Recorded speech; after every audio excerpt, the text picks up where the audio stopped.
세상 모든 것이 다 흔들리고 다 주를 부인하며 떠나갈지라도 저와 여러분은 상황에도 환경에도 그 사람들에게도 치우치지 않기를 원합니다. 어떤 일이 있어도 우리의 신앙이, 우리의 믿음이 말씀 안에 뿌리를 견고하게 내려서 환경이 흔들고 상황이 우리를 삼킬 것처럼 달려들고 찾아온다 할지라도 뿌리 깊은 나무는 절대 흔들리지 않습니다.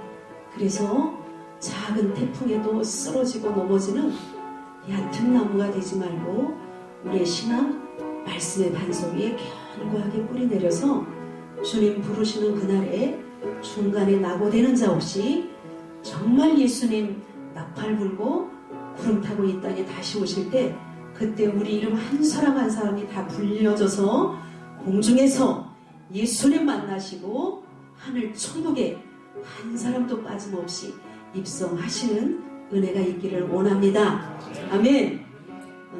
찬양이 한 곡 더 준비가 되어 있는데 이건 제가 가사를 불러드리겠습니다. 시간이 자꾸 흘러가기 때문에 저와 여러분이 이 땅을 살면서 받을 수 있는 중에 가장 큰 은혜는 저와 여러분의 영혼이 구원받은 은총입니다. 아멘. 이거가 감사로 느껴지지 않으면 그 신앙은 조금 문제가 있다고 제가 진단을 내리고 싶습니다. 그리고 우리가 하늘나라가 죽어서 가보기 전에 이미 우리 가슴에 우리 신앙 가운데 확실하게 가보면 너무 늦죠. 그렇죠? 긴가 민가 했다가 가봐야 알지. 그러면 그때는 너무 늦습니다. 선택은 우리 호흡 있는 날만 할 수 있는 겁니다. 우리가 입고 있는 이 의복이 낡아지면 가차없이 벗어버리는 것처럼 우리 몸은 우리가 아무리 꾸미고 가꾸어도 우리 영혼이 입고 있는 옷에 불과합니다. 그래서 70년, 80년 장수의 복을 주셔서 90세, 100세가 되면 더 입고 싶어도 우리 영혼이 입고 있을 수가 없어서 벗어버리는 것을 죽음이라고 합니다. 그런데 육신은 죽어버리지만 육신이 죽어야 그때부터 새로운 생명, 영원한 생명이 시작되는 것을 믿으시기 바랍니다. 그러니까 이 땅에는요, 우리가 연연할 필요가 없는 거죠. 그렇죠? 천국에 소망이 없는 자가 이 땅에서 더 오래 살고 싶은 거고, 더 갖고 싶은 거고, 더 누리고 싶은 거고, 더 소유하고 싶은 거고, 더 뭔가를 내가 취하고 싶은 거죠. 그런데 하늘 천국이 확실하게 우리가 가보지 않고 우리 신앙 안에, 우리 가슴 안에, 우리 마음 가운데 이루신 분들은 더 이상 이 땅에 연연하지 않습니다. 믿으십니까? 할렐루야 찬양하세. 내 모든 죄 사함받고 주 예수와 동행하니 그 어디나 하늘나라. 두 분 반만 대답하시네. 네. 됐습니다. 감사합니다. 수고하셨습니다.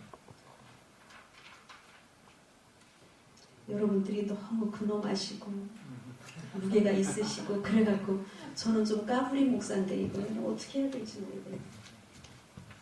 할렐루야! 네, 아까 기도하실 때 보니까 약한 자의 이웃 되시는 예수님 이름으로 기도합니다고 기도하셨어요. 세상에. 약한 자의 이웃 되신 우리 주님. 강한 자의 이웃이면 어떻게 본받았어?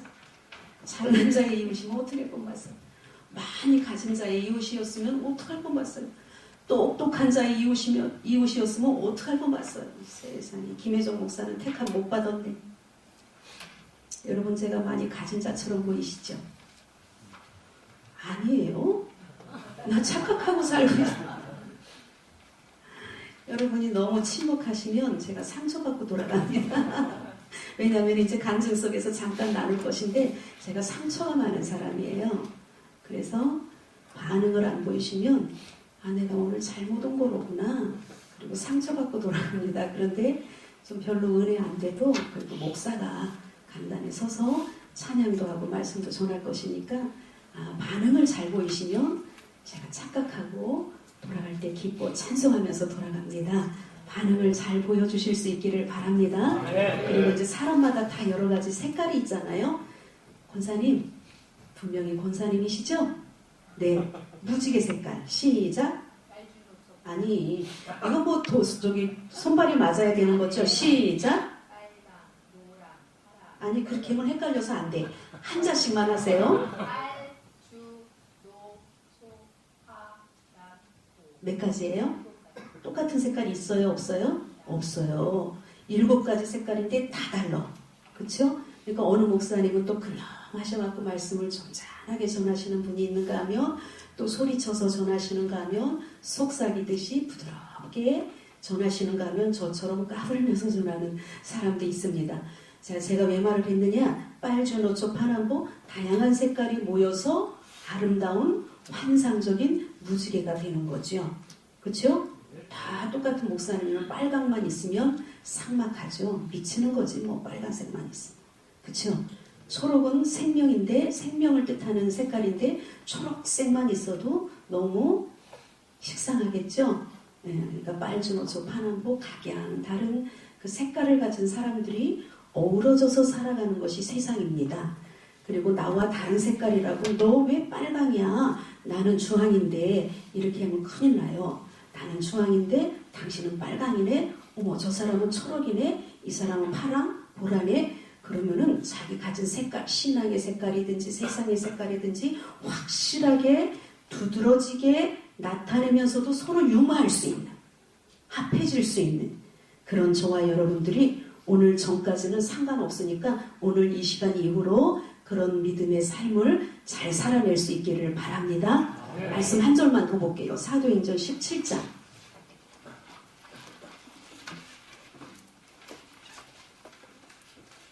사도행전 17장 30절에서 31절. 시작. 알지 못하던 시대에는 하나님이 간구하셨거니와 이제는 어디든지 사람에게 다 명하사 회개하라 하셨으니 이는 정하신 사람으로 하여금 천하를 공의로 심판할 날을 작정하시고 이에 그를 죽은 자 가운데서 다시 살리신 것으로 모든 사람에게 믿을 만한 증거를 주셨음이니라. 아멘. 알지 못하던 시대에는 하나님도 간구하셨대요. 그냥 지나가셨다는 거예요. 그런데 이제는 어디든지 사람에게 다 명하사 회개하라 하셨으니 이는 하늘과 땅 천하를 그분의 공의로 심판할 날을 작정하시고 이에 그가 누굽니까? 예수님을 죽은 자 가운데서 다시 살리신 것으로 뭐라고요? 믿을 만한 증거를 주셨음이니라. 여러분, 제가 이제부터 거침없이 말할 것인데 조금 거슬려도 들으실 수 있기를 바랍니다. 찔러도요. 그래서 사람을 죽였어도 증거가 없으면 잡아낼 수가 없습니다.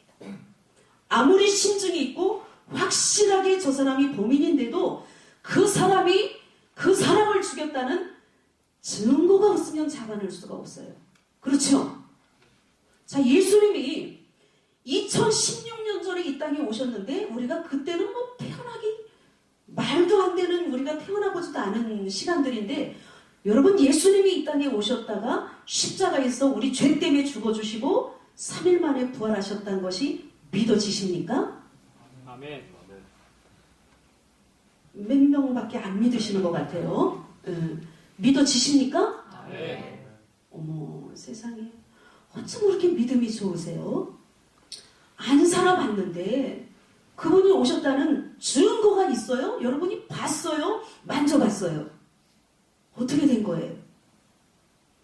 어떻게 해서 여러분 예수님이 이 땅에 오셨다가 죽으셨다는 걸 여러분 믿게 된 거죠? 말씀으로 들었으니까 아는 거죠? 근데 어느 때는 믿어지는 것 같았다가 어느 때는 안 믿어지는 건 또 왜 그래요? 우리가 눈으로 봤다면 확실히 믿겠어요? 예수님이 이 땅에 오셔서 저분이 인류를 구원한 만왕의 왕이야. 라고 가르쳐 주시면 저와 여러분이 확실하게 믿으시겠냐 이거죠. 세계인이 꼽는 4대 성인이 있죠. 그쵸, 권사님? 누구예요? 석가모니, 공자, 소크라테스, 예수님. 다 실존 인물이에요. 그런데 다 우리가 못 봤어요. 그렇죠? 그런데 역사 기록을 통해서 이분들이 실존 인물이라는 걸 알죠. 그쵸? 그런데 자, 이 네 분은 훌륭한 사상가였어요. 훌륭한 종교 창시자였어요. 그런데 석가모니 지금 부활했어요? 공자는, 소크라테스는, 예수님은 어떻게 아냐고. 그러니까 안 봤는데 어떻게 아냔 말이에요. 안 봤는데. 오늘 사도행전 17장 30절에서 31절을 보니까 알지 못하던 시대에는 하나님도 넘어갔다는 거예요. 간과하셨거니와 이제는 어디든지 사람에게 다 명하사 회개하라 하셨으니 이는 정하신 사람으로 하여금 천하를 당신이 공의로 심판할 날을 작정하시고 예수님을 죽은 자 가운데서 다시 살리신 것으로 믿을 만한 증거를 주셨다는 거예요. 아멘. 흔들리지 않는 신앙을 소유하기 위해서는 확실하게 증거를 주셨다는, 사람은 10시간 백날을 말을 해도 사람 말에 불과하지만 하나님의 말씀은 살아있고 운동력이 있다고 히브리서에 분명히 말했고, 요한복음 1장 1절에 보니까 태초에 말씀이 계시니라 이 말씀이 하나님과 함께 계셨으니 이 말씀은 곧 하나님이시니라. 그렇죠? 말씀이 곧 하나님이래요. 하나님은 예수님이에요. 예수님은 말씀이에요. 말씀이 예수님이에요. 예수님이 하나님이에요. 그러니까 사람은 100마디를 할지라도 사람 말에 불과하지만 하나님 말씀은 한마디만 말을 해도 능력이 되는 줄을 믿으시기 바랍니다. 사람은 사람을 변화시킬 수 없고 사람은 사람을 감동시킬 수 없지만 하나님의 성령은 변화시키지 못할 사람 없고 감동시키지 못할 사람 없습니다. 그래서 자, 저와 여러분이 정말 확실하게 우리에게 증거를 주신, 누군가가 만약에 물어보면 당신은 정말 하나님이 살아계신 걸 믿냐? 예수님이 2016년 전에 이 땅에 오셨다가 33년 6개월 살다가 죽은 것을 믿느냐? 그러면은 뭐라고 말씀하시겠어요? 이 말씀을 사도행전 17장 30절에서 31절의 말씀을 아주 외우실 수 있기를 바랍니다. 그리고 묵상하실 수 있기를 바랍니다. 나는 확실한 증거가 있기 때문에 어떤 상황에서도 예수님이 이 땅에 내 죄 때문에 오셨다가, 자, 그냥 막연하게 여러분, 그냥 예수님이 이 땅에 오신 게 아니에요. 이 우주 만물은 스스로 계신 하나님이 말씀으로 창조하셨다 그랬어요. 그러면은 이 우주 만물 안에 속한 분이 아니에요, 하나님은. 그렇죠? 만물 위에 계시는 창조주 하나님이 죄가 이 땅에 관영함을 보시고 한탄하시고 가슴 아파서 근심하셨어요. 왜? 죄 가지고는 단 한 사람도 천국의 거룩한 땅 천국을 밟을 수가 없는데 죄가 이토록 관영하니 어떻게 할까 한탄하시다가 할 수 없다. 창조주이신 하나님이 예수의 이름으로 친히 이 땅에 오신 거예요. 이렇게 놀라운 사건을 저와 여러분이 놀래지도 않고 설레지도 않고 확신하지도 않는다면 큰일 나요. 만물 위에 계신 이 우주 만물을 지으시고 운행하시고 통치하시는 스스로 계신 하나님께서 직접 오셨다는 얘기예요. 아들 예수의 이름으로. 그래서 우리가 태어나기도 전부터 가지고 왔던 원죄와 지금 살면서 때때로 죄악 가운데 또 넘어지고 또 넘어질 수밖에 없는 이 자범죄와 앞으로 살면서 지어야 할 미래의 모든 죄까지도 그분이 단번에 짊어져 십자가에서 죽어주셨다는 거죠. 그런데 왜 믿음이 흔들리느냐? 십자가에서 죽어주신 예수님만 강조하고 십자가에서 죽어주신 예수님만 기억되니까 흔들리는 거예요. 석가모니, 공자, 소크라테스 다 죽었어요. 예수님도 돌아가셨어요.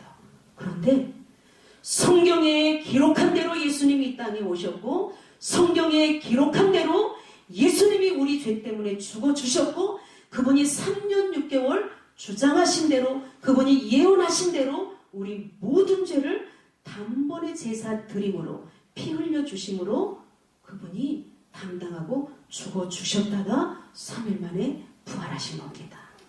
아멘. 부활하신 예수님이 확실하게 내 마음 가운데 느껴지고 믿어진다면 그 믿음은 어떤 상황에서도 흔들리지 않습니다. 그렇죠? 권사님, 석가모니가 이 땅에 왔다는 게 어떻게 믿어지냐고. 석가모니 실존 인물이 아니에요. 대답해보세요.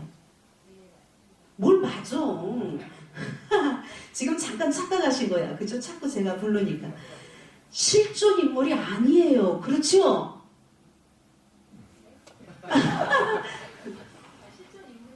그치. 그런데 그가 살아났냐 죽었냐 이거예요. 죽고 끝났죠? 실존 인물인데 죽어버렸어요. 공자도 소크라테스도 실존 인물인데 죽고 끝났다 이 말이에요. 그런데 오직 예수님만 실존 인물이에요? 가상의 인물이에요? 실존 인물이죠. 가상의 인물이면 큰일 나는 거죠. 오늘 저와 여러분이 여기 모일 이유도 없고 힘겹게 모든 것을 포기하고 양보하고 절제하고 인내하면서 또 베풀고 나누면서 살아갈 이유도 없는 거죠. 그렇죠? 그런데 왜 우리가 많은 것을 양보하고 내려놓고 빛과 소금이 되어서 절제하고 인내하며 많은 부분 멀리하고 제약하고 살아가느냐? 왜 또 손해보고 살아가느냐? 때로는 억울한 일이 있는데도 크리스찬이오라는 이유 때문에, 성도라는 이유 때문에, 우리 안에 계신 예수님 때문에 내 기분 내키는 대로 내 상황에 맞부딪히지 못하는 그런 삶을 살아갈 때가 많잖아요. 왜냐하면 나는 속상하고 억울해 죽겠는데 그분 영광 가릴까봐. 그쵸?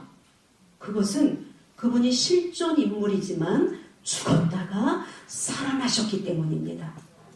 예수님 부활하셨습니다. 예수님 부활하셨습니다. 예수님 부활하셨습니다. 그래서 저와 여러분은요, 부활의 증인되어 살아야 돼요. 아멘? 네. 다 전했네, 뭐.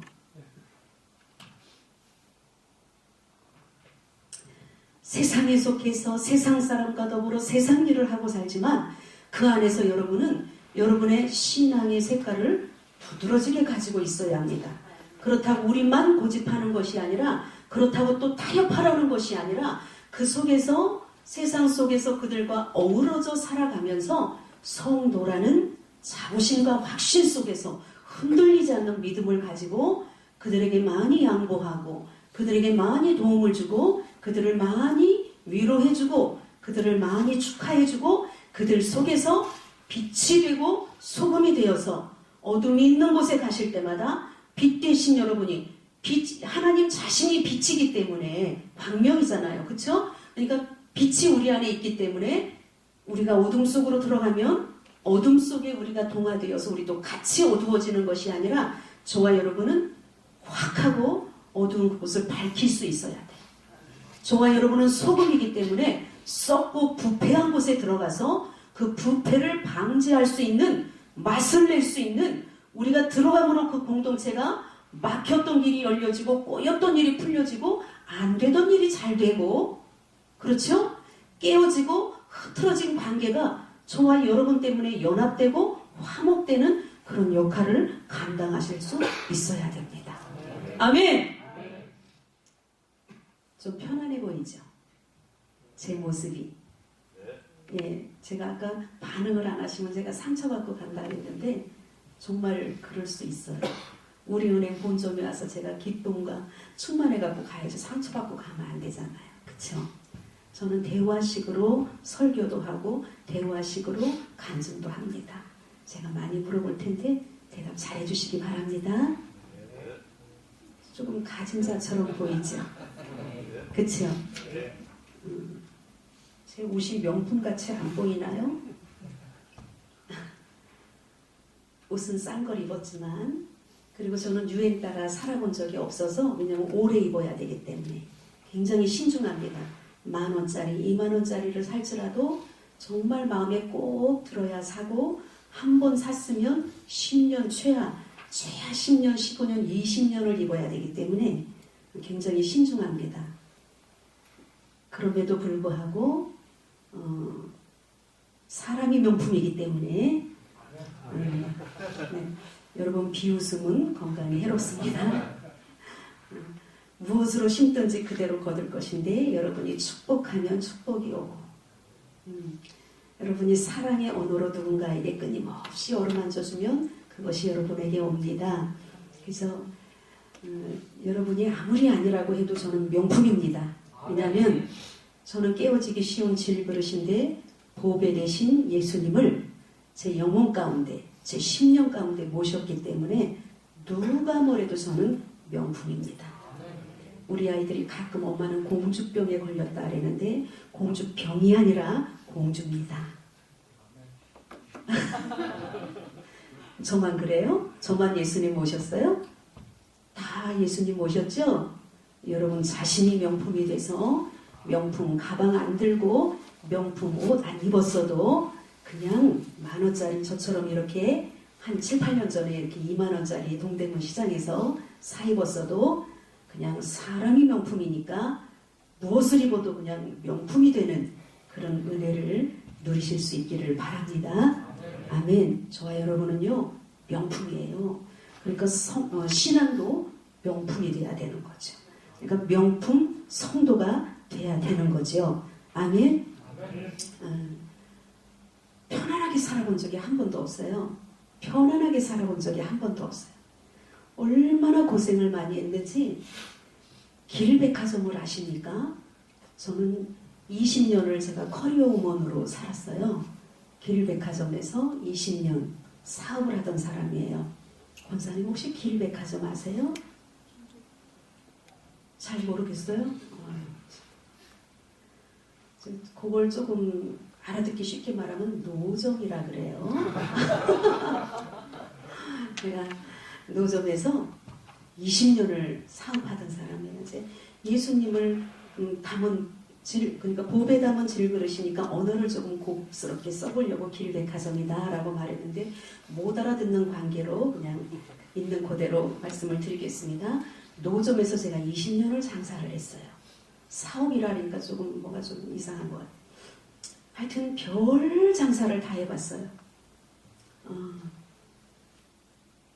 옷장사, 신발장사, 꽃장사, 청거북이의 금붕어 장사, 선인장 한참 막 또 25년 전에 그 자외선을 차단해 준다 해갖고 선인장 장사도 해보고 반찬을 또 저도 제가 좀 만들고 또 일부는 떼어다가 그 주부들 그 가정 주방에서 필요한 모든 것들을 다 팔았었어요.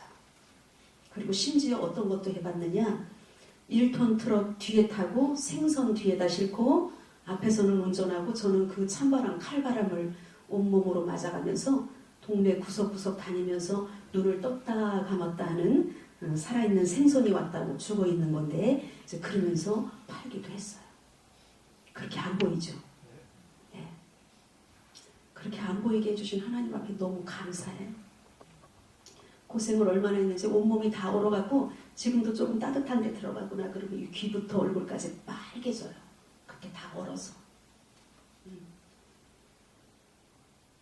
여름에는 그 50도, 60도의 뜨거운 열기를 먹으면서 뜨거운 것을 만졌어요. 순대를 쪄 팔고 옥수수를 삶아 팔고 오뎅을 끓여 팔고 겨울에는 그 찬바람을 온몸으로 다 맞으면서 차가운 것들을 만졌습니다. 얼마나 많은 고생을 했는지 몰라요. 그래서 저는 편안한 게 뭔지를 몰라. 지금도 우리 아까 읽은 말씀 고린도후서 6장 9절에서 10절 말씀 아무것도 가진 게 없어요. 지금도. 그런데 있어 보이죠? 권사님 커피 사드릴게요. 그렇죠? 없어 보이진 않죠? 할렐루야. 아무것도 가진 것이 없어도 우주 만물의 주인 되시는 예수님을 내 마음에 모신 저와 여러분은 모든 것을 다 가진 자입니다. 저는요, 큰딸이 36살이에요. 나 늙어 보이는구나. 여러분이 안 놀래면 제가 놀래요. 여러분이 안 놀래니까 내가 놀랬어, 지금 깜짝. 큰딸이 36살이에요. 그렇게 나이 들어 보이나 보다. 너무 놀래서 그래요? 아니면 예수 믿는 사람은 거룩해야 되니까 놀라는 것도 좀 고상하게 놀라야 되나? 둘째가 31살입니다. 그리고 막내가 25살이에요. 왜 이 말씀을 드리나? 일찍 결혼했어요. 납치당하다시피 결혼해가지고 저는 사회생활이라는 걸 해본 적이 없어요. 딱 9시에 끝나야 돼요. 조금 시간 더 가도 될까요? 대신 지루하지 않게 제가 해드릴게요. 네, 좀 말을 빨리빨리 하겠습니다. 사회생활이라는 걸 해본 적이 없어요. 그냥 학교 다니다가 납치당하다시피 결혼해가지고 그냥 지금까지 살아온 거예요. 그러니까 너무 힘들었어요. 레드 카펫을 밟으면서 손에 물 한 방울 안 묻히고 살 줄 알았는데 고생이란 고생은 아까 제가 노정에서 기르백화점 20년 사업가를 하랬잖아요. 정말 말도 못하는 고생을 하고 정말 너무 삶이 힘들고 너무 죽고 싶어서 나았는지 날마다 한숨 속에 지금은요 살이라도 이렇게 쪘으니까 좀 맷집이 있지. 그때는 한 40kg를 왔다 갔다 할 정도로 깡 말라가지고 마귀를 또 얼마나 맞았는지 저는 맞다가 죽을 뻔 봤어요. 그 삶이 너무 아프고 맞는 게 너무 힘겨우니까 울다가 죽을 뻔 봤어요. 너무 많이 울음이 나오는데 그 울음이 안 그쳐지니까 죽을 것 같더라고요. 치아 28개가 다 흔들리니까 물을 삼키는 것도 건강이 있지 않으면 삼킬 수 없다는 걸 그때 알게 됐어요. 여러분, 지금 호흡하는 것이 힘들지 않고 걷는 것이 힘들지 않다면 여러분 건강하신 겁니다. 이 얼마나 건강이 무너졌는지 한 6년을 몇 년을 제가 일어나지 못할 때가 있었고 앉아도 그냥 이렇게 앉아있지를 못하고 이 허벅지로 내 가슴을 받쳐야만 앉아있을 수 있었어요. 물잔을 들지 못해서 이 물이 제 입으로 들어오기까지 반절은 넘게 흘려야 되고 밥을 먹으려거나 라면을 삶았을 때 이것이 제 입으로 들어오기까지 거의 다 쏟아지는 그런 생활을 많이 했어요. 중풍은 나이 들어서 오는 건 줄 알았더니 마치 중풍 걸린 사람처럼 온몸을 다 떠는 그런 생활을 10년을 넘게 했습니다. 그러니까 그만큼 삶이 너무 힘들고 죽을 것처럼 아팠던 거죠. 그 삶이 얼마나 아팠는지 들어가면 들어갈수록 어둡고 깜깜한 동굴인 줄 알고 살았어요. 나 죽는 거구나. 그랬는데 그 고단한 삶 속에도 내가 알지도 못할 때 내가 이 땅에 태어나기도 전부터 창조주 하나님이신 그분이 너는 내 거야 택해 주시고 제가 응아하고 세상에 나오는 그 순간부터 지명하여 불러주시고 인쳐주시고 혹시나 잊어버리실까 당신의 손바닥에 새겨주셔서 시간 분초마다 제 걸음과 동행해서 지금까지 제가 느끼던 못 느끼던 저와 함께 동거동락 동행 동사해 주신 그분이 내 인생의 주인으로 찾아오셔서 어느 날 예수님을 만나게 되는 복을 받고 영문도 모르고 주일 예배 몇 번 참석했다가 저를 전도하신 신실한 믿음의 사람들을 통해서 철야 기도를 따라가기 시작했어요. 금요일 철야 예배가 아니라 그냥 매일 저녁에 가서 기도하고 장의자에서 그 침낭 그거 뒤집어 쓰고 자고 새벽에 새벽 예배 드리고 집으로 이게 반복이 된 거예요. 그런데 그때는요 제가 술도 많이 마셨어요. 얼마나 삶이 힘들었는지 처음에는 코를 막고 한 모금 마시던 술이 한 모금이 한 잔 되고 한 잔이 석 잔 되고 석 잔이 한 병 되고 한 병이 두 병 되고 두 병이 세 병 돼버리니까 제가 죽더라고요. 처음엔 제가 술을 마셨는데 나중엔 술이 술을 마시고 그것 조금 더 지나니까 술이 저를 삼켜버리더라고요. 다시 말씀드리지만 지금 같은 체력이었으면 그때 좀 더 맞을 수 있었을지도 몰라. 40kg로 왔다 갔다 하니까 훅 불면 날아가게 생겼고 뚝 끊으면 부러지게 생겼어요. 몸이. 그렇게 가냘었어요. 근데 그 몸으로 내게 주어진 삶을 살아내고 그 매를 다 감당하고 그런다는 것이 정말 눈물겹도록 버거웠어요. 그러니까 살기가 싫은 거니까 저녁이면 매일 문 닫아놓고 술을 마시기 시작한 거죠. 제가 만일 예수님을 안 만났다면, 못 만났다면, 예수님이 이 전도자들을 통해서 저를 찾아와 주시지 않았다면 저는 그냥 죽었든가 아니면 이래 죽거나 저래 죽거나 또 아니면 알코올 중독이 되었던가, 그것도 아니면 수도 없이 제가 덤프 트럭을 마주 달려갔으니까 이래 죽든지 저래 죽든지 죽었을 것 같은데 이미 하나님께서 예비하신 전도자들을 보내셔서 제가 그분들의 손에 이끌려 철야기도 따라 나간 첫날에 하나님의 성령이 저를 만나주시는데 그때는 몰랐습니다. 너무 춥고 이 정도의 공간 같으면 그래도 난방 없이 견딜만 한데 그때는 28년 전, 29년 전이니까 굉장히 추웠어요. 전도자 3명하고 저하고 4명이 따라갔는데 신앙도 없죠. 예배도 몇 번 안 드려봤죠. 찬송가도 모르죠.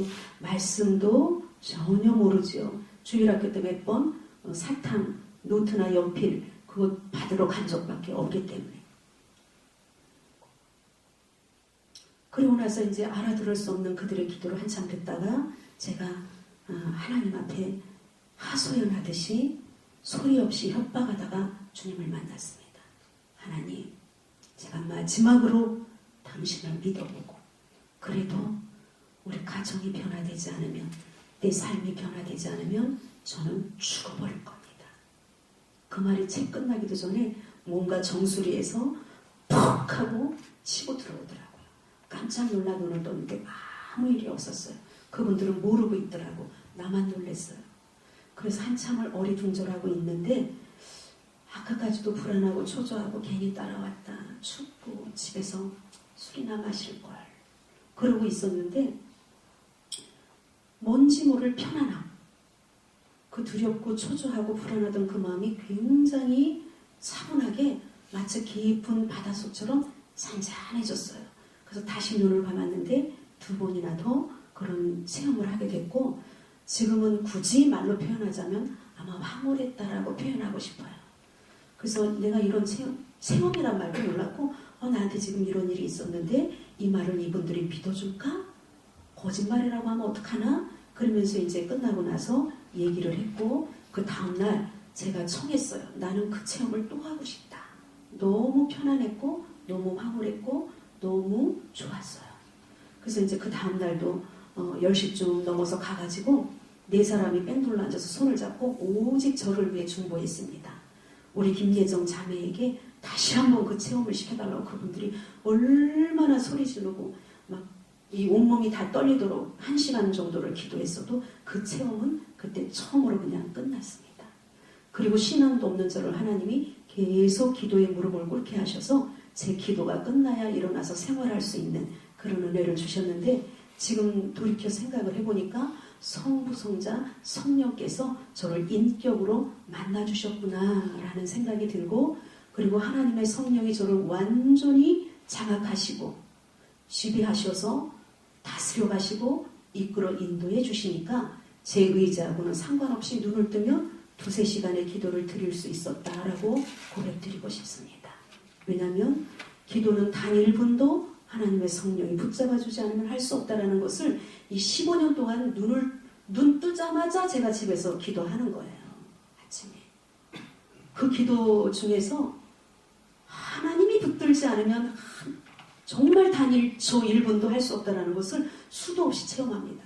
어느 때는 기도하기 전부터 막 지루할 때도 있었고 이 기도가 언제 시작해서 언제 끝날 것인가 내가 과연 이런 마음이 수도 없이 들었고 기도가 안 잡혀서 기도줄이 안 잡혀서 굉장히 힘겹게 씨름할 때가 많았어요.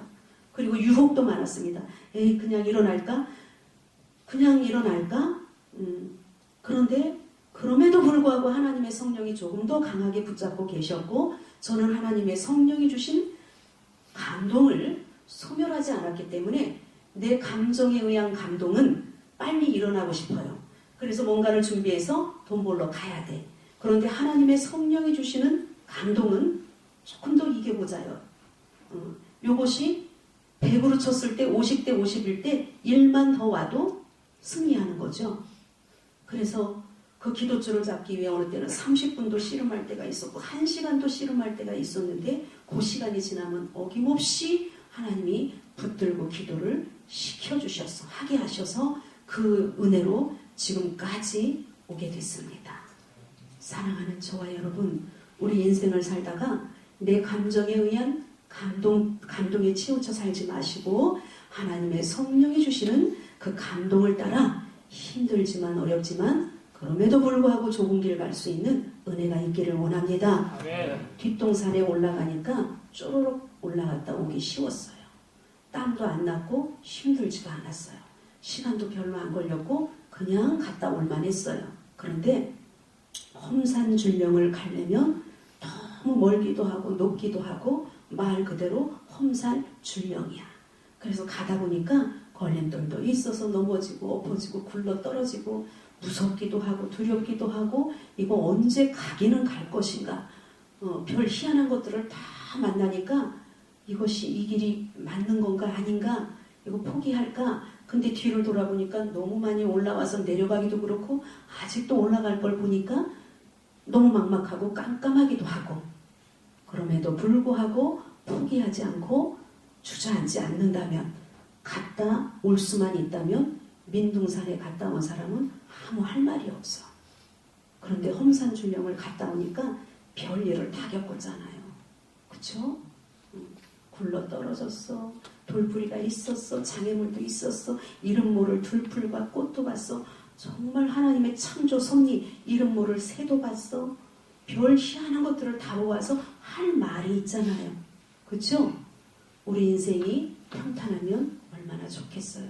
그러나 결코 좋은 것만은 아니라는 것을 시간이 지나고 나니까 알게 되었고, 오늘날 제가 이렇게 쓰임받을 수 있고 그래도 조금 뭔가 건져 올릴 에너지가 여기 쌓여 있다는 것은 제가 살아낸 삶, 36년의 그 결혼 생활, 가정을 이루고 아이들을 낳고 또 사역을 하고 그 속에서 있었던 말로 다 표현할 수 없는 정말 많은 고난과 역경과 환난, 이 집어 삼킬 듯이 나를 찾아오는 이런 갖가지 일들을 통해서 제가 조금 성장이 되었고 조금 성숙이 되었고, 육적으로 보면 우겨 쌈을 당하는 것 같고, 저는 참 요셉을 좋아해요.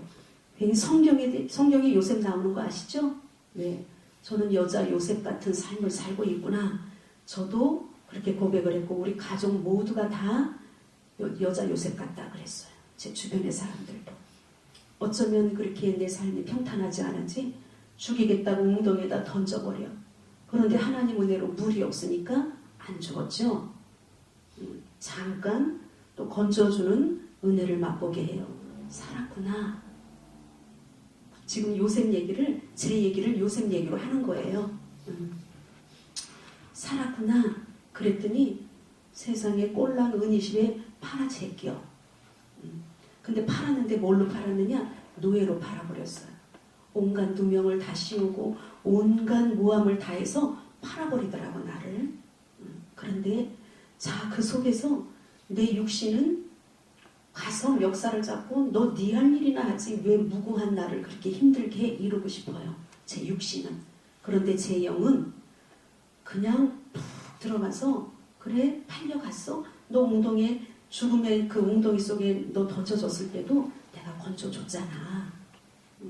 근데 은희시대 또 팔려갔어? 그러면은 너는 신앙인이니까 그 자리에서 잠잠하고 또 최선을 다해서 네게 맡겨진 작고 사소하고 미미한 일에도 최선을 다해서 성실히 해.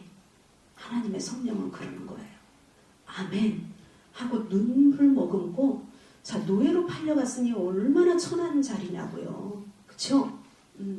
그래서 그 자리에서 정말 눈물을 머금고 몸부림치면서 주님, 예수님도 실온하게 하나 걸치지 않을 만큼 발가벗기워서 그 수치와 무역과 무멸감과 주먹질과 침뱉음과 심지어 창으로 찔러서 물 한 방울 피 한 방울 남기지 아니하고 다 쏟아주셨어도 절대 수치스럽다, 내가 너 때문에 모욕당했다 말 한마디 안 하셨는데, 이게 제 고백이었어요. 하나님, 저를 이토록 낮추십니까? 그렇다면 견딜 수 없는 이 자존심, 주님 저를 도와주셔서 제가 땅을 파고 이보다 땅보다 더 낮아지는 자리로 저를 낮추신다 할지라도 제가 낮아질 수 있도록 도와주십시오. 그분 앞에 부탁을 드리고 눈물을 삼키며 노예의 신분에 머물렀어요. 그리고 내가 한 것이 아니라 하나님이 도와주시는 그 은혜를 인하여서 최선을 다했어요. 성실히 행했어요. 작고 미미한 그 사소한 일을 소홀히 여기지 않았어요. 그리고 정직하지 않지만 정직하려고 애쓰면서 성실히 행하려고 무던히 애를 썼더니 중심을 받으시는 하나님이 저를 이끌어 주시더라고요. 그랬으면 자 이제 어느 날 그래요. 내가 나를 비우고 낮아졌더니 하나님은 어느 날 확 세워주시더라고요. 그래서 가는 곳마다 알아보는 사람이 생기고, 심지어 버스를 타도 누구시죠? 심지어 세브란스 병원에 진료받으러 갔더니 누가 와서 누구시죠? 하나님이 어느 날 세워주시더라. 나를 버렸더니. 그래서 이제는 나는 어디 가서도 내 마음대로 내가 말하거나 행동할 수 없구나. 그리고 삼가하고 조심하기 시작했어요. 그래서 그 주어진 직무를 잘 감당했으면 사랑받아야 되고 인정받아야 되고 칭찬받아야 되는 거 아니에요?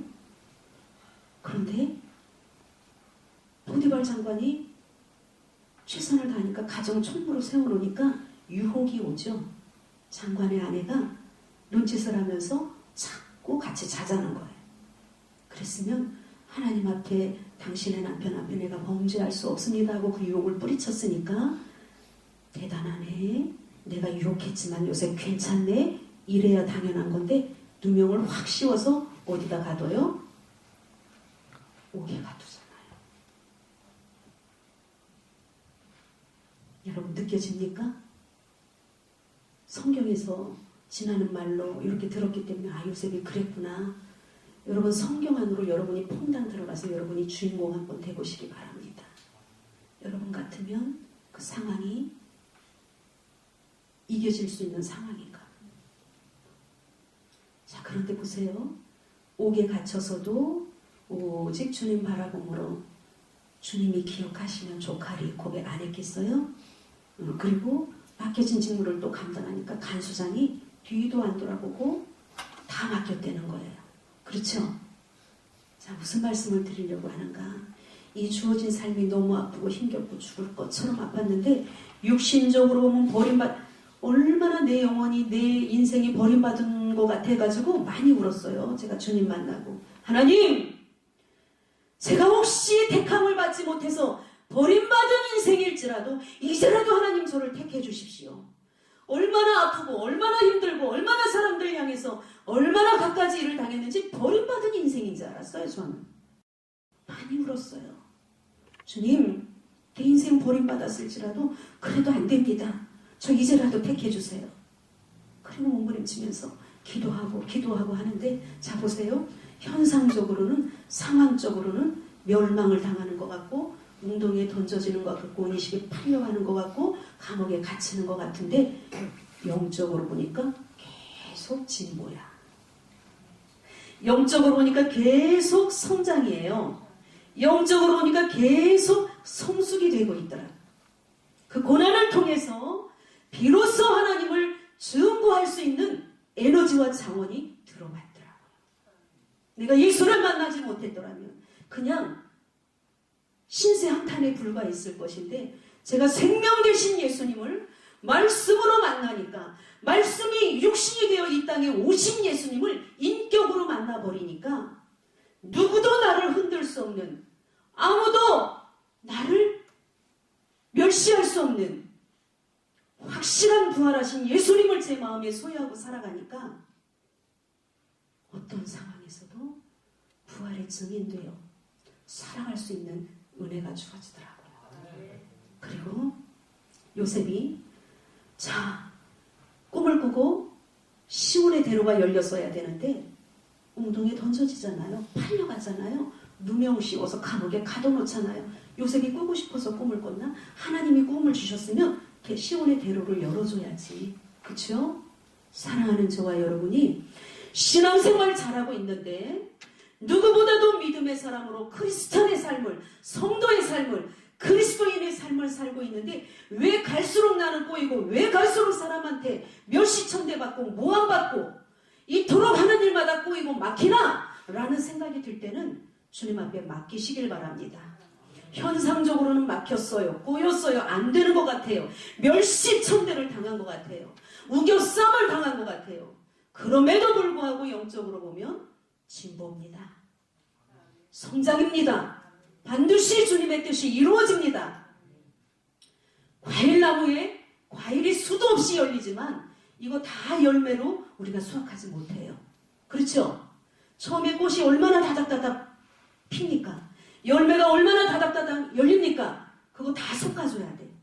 그리고 나서 그 열매도 이것이 잘 될까 저것이 잘 될까 같이 돌봐주긴 하지만 어느 거는 정말 잘 될 것 같은데 따보면 그 속에 벌레 먹어서 못 먹어.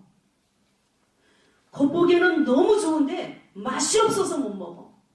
조금만 비바람이 불고 태풍이 쳐도 그냥 자기 스스로 떨어져서 수확을 못해요. 그런데 이 모든 것들을, 땡볕과 벌레와 이 태풍과 비바람을, 이 따가운 볕을 다 이겨내고 감당한 그 열매래야 극상품의 열매가 되어서 제값을 받고 팔려갈 수가 있는 겁니다. 사랑하는 저와 여러분, 제가 언어가 짧아서 여러분에게 다 전달하지 못한 것, 여러분이 많은 지식이 있고 지혜가 있고 하나님의 성령이 여러분들을 붙잡고 계시니까 제가 전하고자 하는 그 의도를 여러분은 알아들으셨을 거라고 저는 생각을 합니다. 왜 그토록 20년을 노점에서 장사하게 하시면서 흙밥을 먹게 하셨을까? 여러분 박스 펴놓고 앉아서 밥을 먹는데 7, 8번 일어났다가 나중에 밥 먹으려고 보면 흙이 덮여 있어요. 그랬어도 그 밥을 기뻐하면서 먹었어요. 왜 그 생활을 하게 하셨을까? 30년이 다 돼가는 지금 제가 하나님의 은혜를 깨닫게 되었습니다. 저는 10여 년 전부터 독거노인 사역을 했고요. 2011년도부터 교도소 사역을 했습니다. 경북 청송에 가보면은 얼마나 극악 무도한 자들이 갇혀 있는지 날아가는 새도 피해간다 그랬잖아요. 그쵸? 그곳에 궁금했어요. 가보지도 않은 그 청송교도소가 궁금했고 마음으로 잠깐 품었을 뿐이에요. 그리고 하나님이 나를 저곳으로 보내주시면 내가 만난 이 죽음의 동굴 속에서 죽음처럼 어둡고 쑥처럼 썼던 내 인생 속에서 그때 비로소 내가 만난 이 생명의 주님을, 빛 되신 주님을, 영죽을 나를 지옥에서 신이 건져서 영생에 이르게 한 그 주님을 내가 전할 텐데라고 그냥 생각만 했을 뿐인데 그게 내 생각이 아니라 하나님이 제 마음에 소원을 두고 생각 품은 지 10여 년 되는 어느 날 확 열어가시더라고요. 믿어지세요?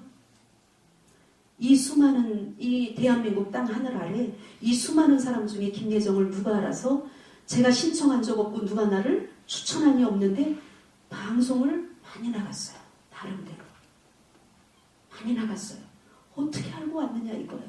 물어봤어요 제가.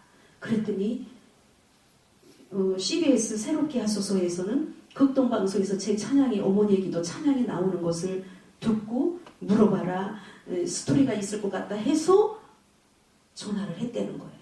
여러분 이거 이해가 가요? 그리고 교도소 사역은 또 어떻게 열렸느냐? 나 알지도 가보지도 않은 포항 극동방송국에서 전화가 와갖고 방송 좀 해달래요. 교도소 방송을. 교정 그 방송인데 나는 이건 이제 교도소 사역하기 시작해서 나는 방송할 자료가 없습니다. 그랬더니 전화가 왔으니까 이제 어떻든지 저를 오라는 거예요. 그래서 그러면 알았다. 그리고 가는데 오는 길에 청송제일교도소 집회 좀 해달라. 기다렸죠. 청송교도소 궁금했는데. 예. 그래서 아멘. 그리고 이제 가서 이 교도소 가서 집회하고 포항극동 방송국에 가서 방송 2주 분량을 녹음하고 그리고 집에 왔는데 일주일 만에 전화 와서 청송 3교도소 오네시모 성가대 좀 맡아달라.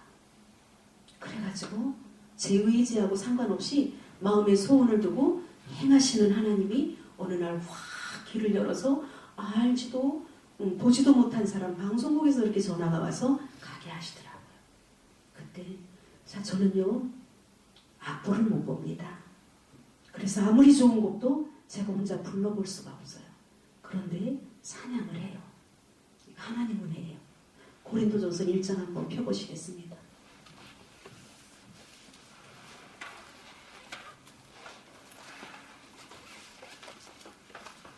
가능한 한 빨리 마치도록 하겠습니다. 고린도전서 1장 264장입니다. 신약성경 264장 26절에서부터 시간 없으니까 제가 읽어드리겠습니다. 제 이름은 김예정이죠. 예정아 내가 너를 왜 불렀는지 아니? 너 육체를 따라서 너 지혜롭지 않지? 너 능력 없지? 너 문벌도 좋지 않지?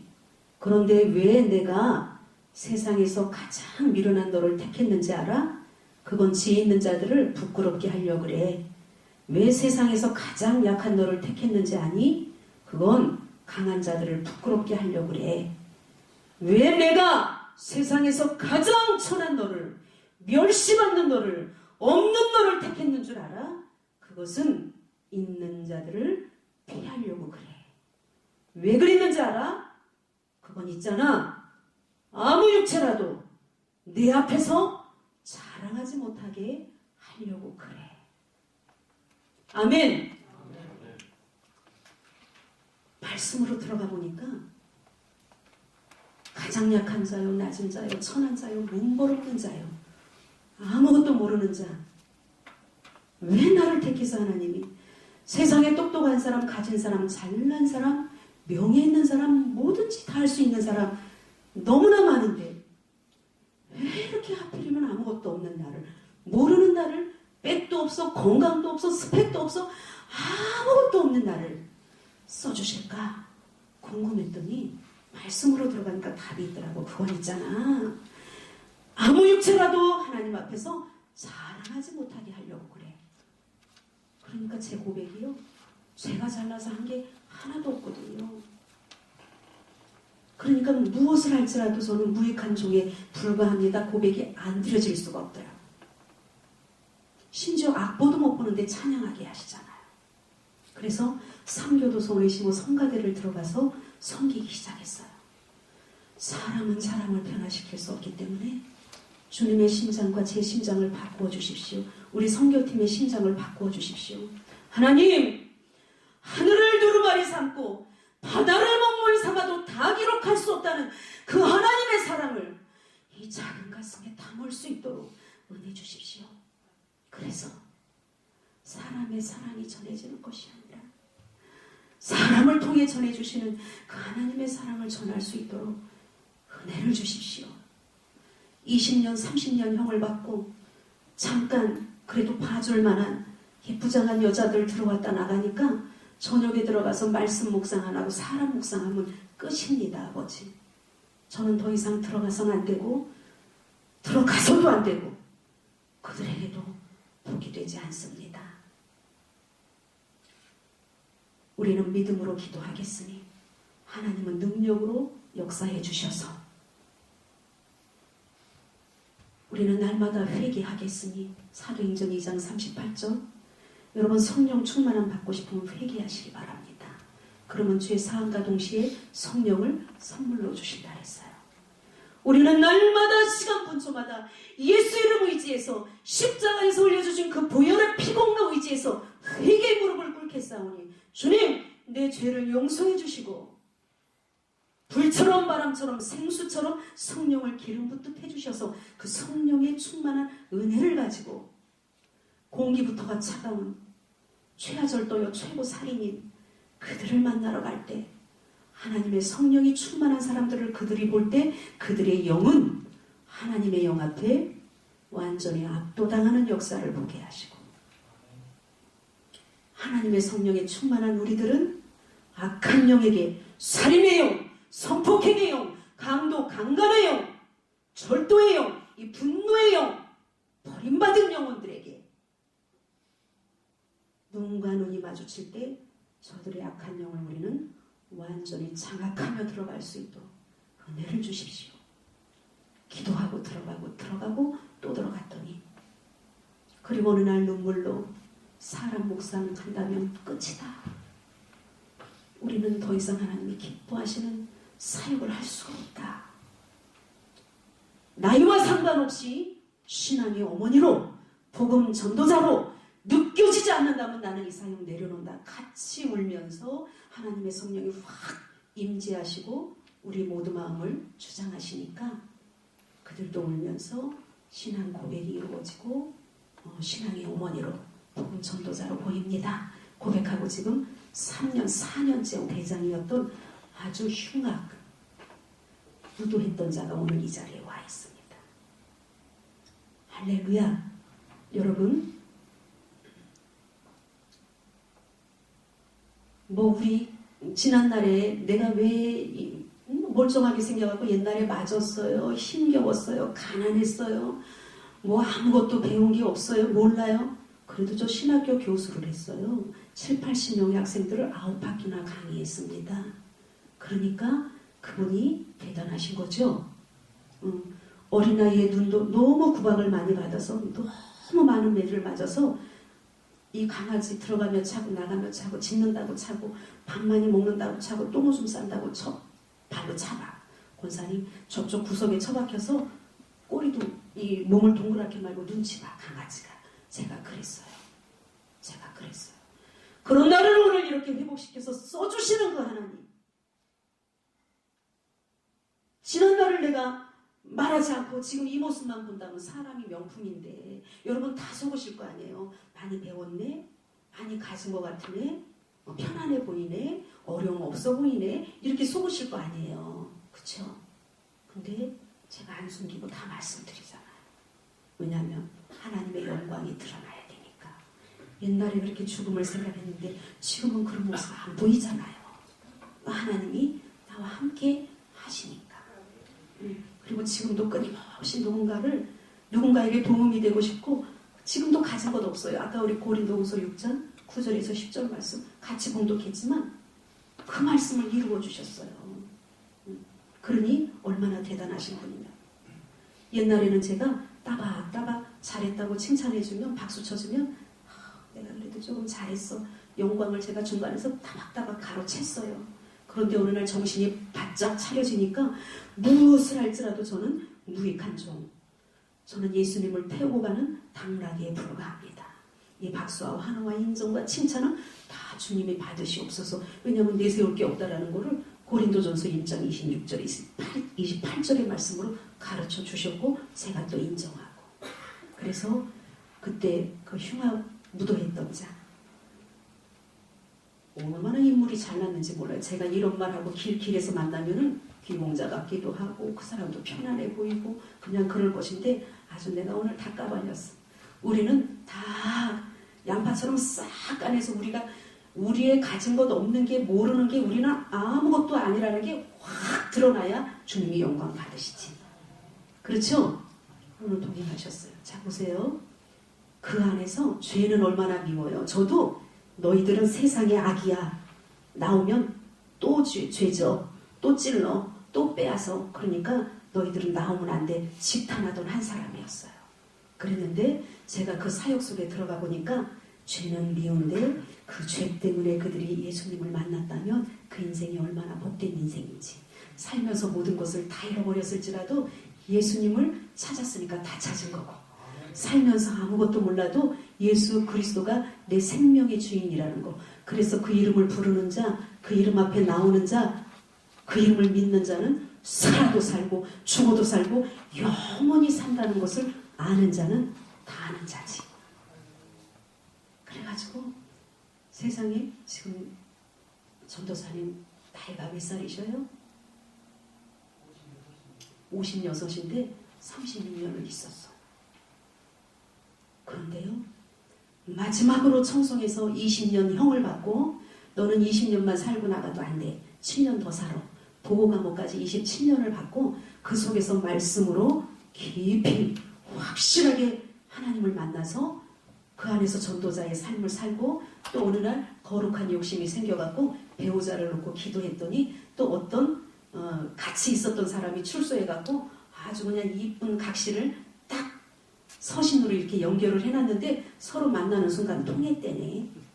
이 사람은 밖에서 배우자를 놓고 기도했고 저 사람은 안에서 배우자를 놓고 기도했는데 만나는 순간 저 사람이 내 아내다. 저 사람이 내 남편이다. 그래갖고 전기가 와가지고 그냥 그 안에서부터 딱 결혼을 약속하고 2014년도 3월달에 출소하자마자 합가를 해서 2015년도 몇 월달에 결혼했죠? 5월? 2013년도 10월달에는 그 법무부 주관하는 합동 결혼식. 왜냐하면 색시집에서 남편이 이렇게 흉악했던 사람인지 몰라요. 그러니까 여러분 비밀이에요. 소문 내시면 안 돼요. 그래서 2013년도 10월달에는 법무부 주관 합동 결혼식을 올리고 색시집에서 모르니까 색시 식구들은 아무도 안 왔었어요. 그래서 2014년도 5월달? 5월달에는 제가 주례를 서고 양가 친척들과 가까운 이웃 친지들을 모시고 결혼식을 또 올렸습니다. 하여튼 뭐 그때 주례를 썼더니 목사님 주례 평생 주례만 해도 목사님 먹고 살겠대. 그때 하여튼 주례 하면서 저도 몰라요 뭔 말을 했는지 웃었다 울었다 아주 배꼽을 잡아놨대요. 안 믿으시네. 그래서 이제 이렇게 하나님께서 열매를 주셔서 이미 다 열려있던 거 제가 따기만 했어요. 그래도 열매는 열매죠. 그리고 지금 얼마나 행복하게 잘 사시는지 남이 각시지만 같은 여자가 봐도 이렇게 예쁘고 남이 신랑이지만 잘 살아내고 있는 모습만 봐도 제가 든든하고 기쁘고 나이와 상관없이 볼 때마다 사랑스럽고 예쁘고 얼마나 대견한지 몰라요. 그러니까 중보기도가 저절로 나오고 또 지금은 고급 인력이 돼갖고 아주 하나님이 또 먹고 살 수 있는 길도 열어주셔서 잘 살고 있습니다. 부족함 없이. 하나님 앞에 영광의 박수 드리시겠습니다. 이제 마무리를 하려고 합니다. 제가 근데 찬양을 한 번도 안 했네요. 잊어버렸어요. 하도 맞아가지고 또 제 스스로도 머리통을 하도 내리쳐갖고 잘 잊어버려요. 부분 기억 상실증이 있어서. 자, 흉악범 한 사람이 전도되어 사회로 복귀하니까 오늘 우리 여러분들이 평안을 누리는 겁니다. 여러분이 알든 모르든. 그 사람들이 찔림받고 싶었어요? 빼앗기고 싶었어요? 폭행당하고 싶었어요? 전혀 뜬금없이 당한 거잖아요. 근데 한 사람이 변화되어 나오니까 지금 우리가 평화를 누리고 있는 거예요. 근데 만약에 변화되지 못하고 나왔으면 오늘 저녁에 내가 폭행을 당할지, 내일 저녁 우리 권사님이 빼앗길지, 누군가가 또 이건 모르는 거죠. 찔림을 당할지. 그렇죠? 그러니까 이 복음 전도자들을 통해서 정말 진솔한 주님의 사랑을 가지고 주님의 심장을 품고 달려와서 또 전하고 전했더니 우리 중간에는 성령님이 계셔서 진솔한 사랑은 전해주시더라. 그러니까 이렇게 변화가 되고 지금 또 세 번째 열매가 그 안에 있습니다. 그게 누구냐?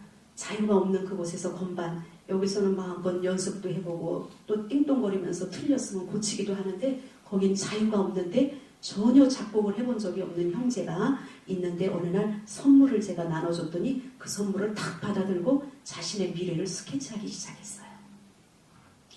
여러분에게도 선물을 드리겠습니다.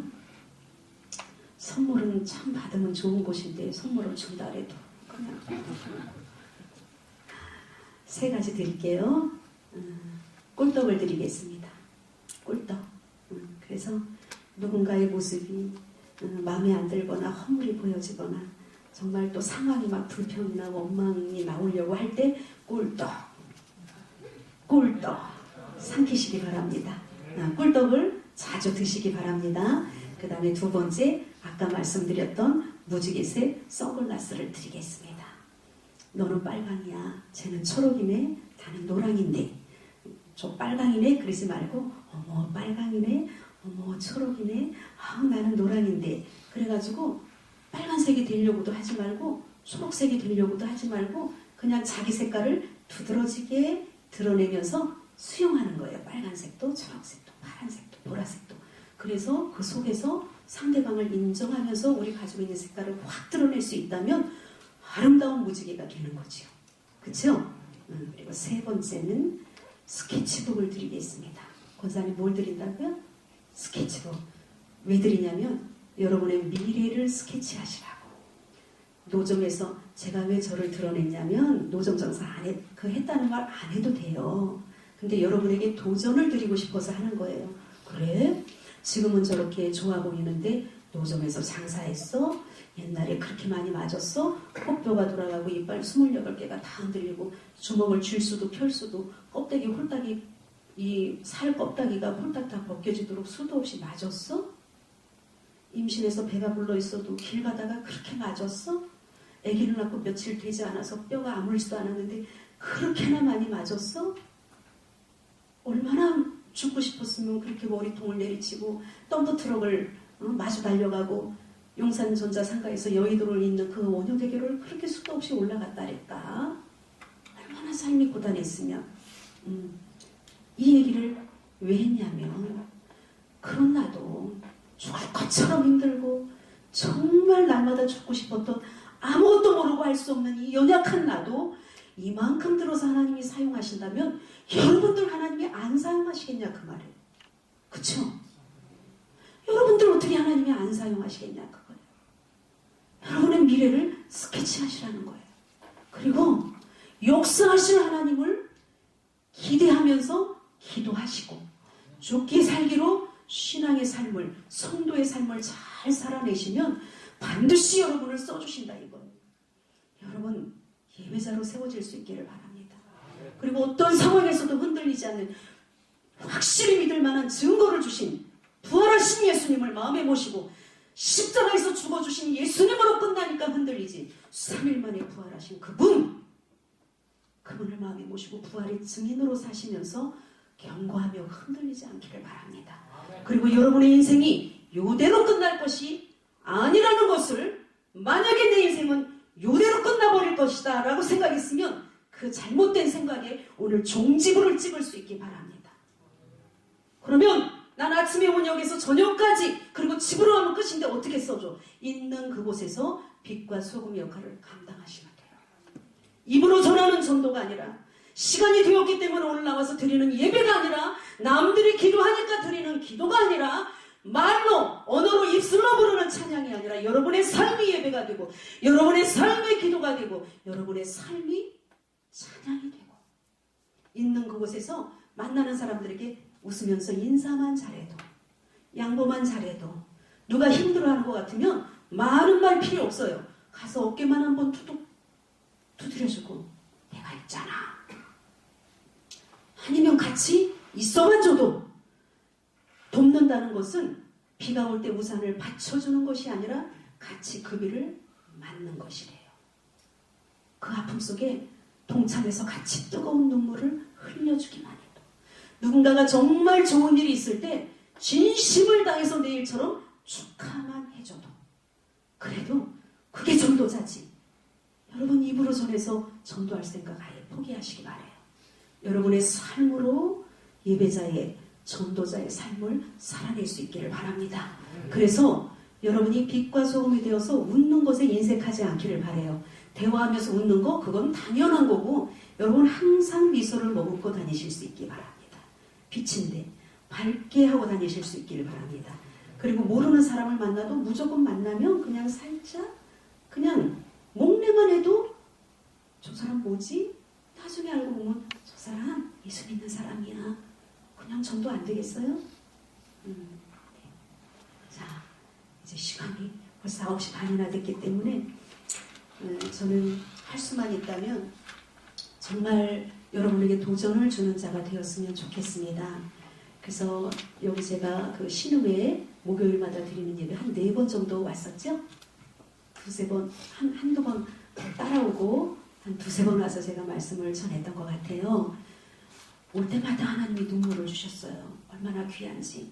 그 짧은 점심시간 1시간 세상에 커피도 마시고 싶고 밥도 여유 있게 먹고 싶고 누군가 만나서 대화도 하고 싶을 텐데 그 시간을 쪼개서 한 3, 40분 예배를 드리고 20분 동안에 후딱후딱 식사를 하고 하는 그 모습에 성령이 얼마나 기뻐하시는지 제가 와가지고 올 때마다 눈물을 흘리면서 저를 보고 회개하게 하시더라고.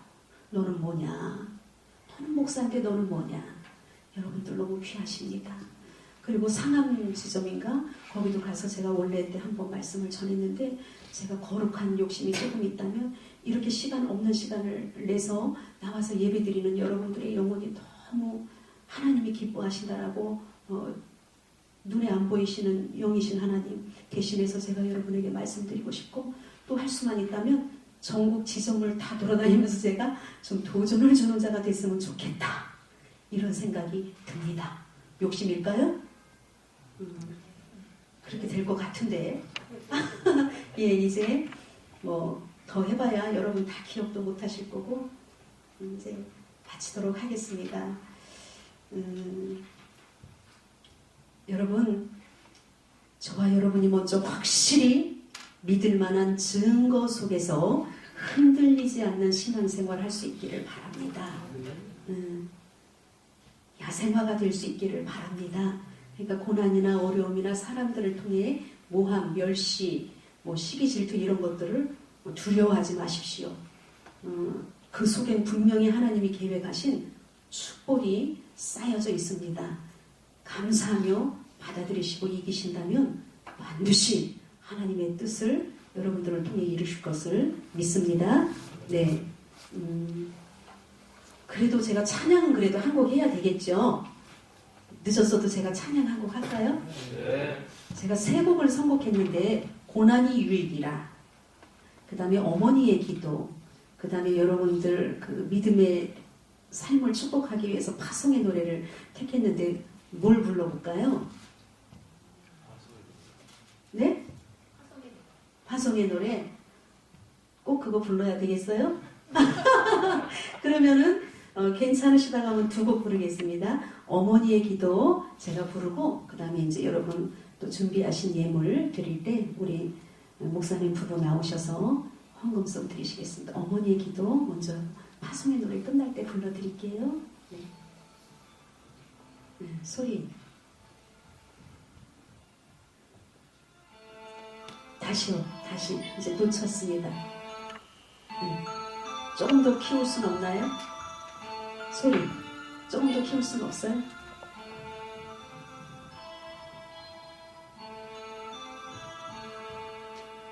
예배당에 처음 간 날 서원한 기도 아들의 병 고쳐주시는 주의 종이 되게 하렵니다. 간절하게 기도하신 어머니 죽음에서 건져주신 주님의 은혜 어찌다가 버릴까. 그러나 이젠 예수를 모른다 하니 아버지여 어찌합니까. 내 평생 소원 이것뿐 내 평생 소원 이것뿐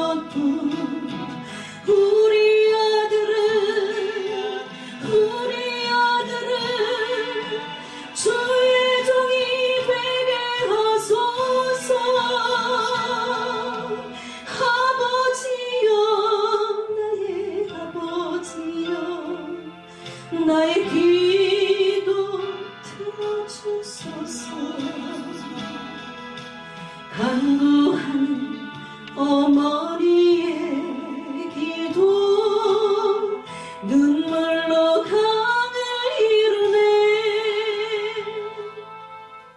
새벽 종소리에 깨어 기도하시던 어머니, 나의 어머니. 죄악의 길로만 달려가는 사랑하는 아들 살펴주소서. 절망 속에서도 항상 기도하시던 어머니, 나의 어머니. 이 세상 누구보다도 주님 사랑이 필요한 아들입니다. 내 평생 소원 이것뿐, 내 평생 소원 이것뿐. 우리 아들은 주의 종이 되게 하소서. 아버지여, 나의 아버지여, 나의 기도 들어주소서. 애통하